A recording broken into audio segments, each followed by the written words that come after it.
उद्घोषण भनेको चाहिँ मुख्य बोलीको माध्यमबाट गरिने कार्य हो। मिठो स्वर छ भने चाहिँ श्रोताहरूले सुन्न रुचाउँछन्। स्वरलाई अभ्यासद्वारा पनि राम्रो पार्न सकिन्छ है। कसैको अलि नराम्रो छ होइन, कसै कस्तो छ भने अभ्यास गरेर पनि राम्रो बनाउन सकिन्छ। र राम्रो भाषा शैली तथा साहित्य सम्बन्धी ज्ञान, अलिकति साहित्यिक जस्तो भाषाहरू मिलाएर होइन, हामीले घरमा बोलिने भन्दा अलिक अलग भाषाहरू हुन्छ नि, साहित्यिक भाषाहरू मिलाएर भाषा शैली झनै महत्त्वपूर्ण हुन्छ।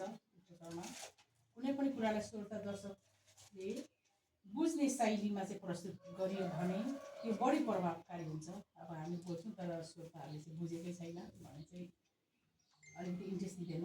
साहित्यिक शब्दहरूको प्रयोग गर्नाले चाहिँ कार्यक्रमलाई चाहिँ रोचक हुन्छ क्या। फेरि साहित्यिक शब्दहरू प्रस्तुत गर्दा प्रभावकारी प्रस्तुत कला उद्घोषणको चाहिँ मुख्य भाग हो। प्रस्तुतिमा बोली, भाषा शैली, हावभाव आदि सबै पर्दछन्।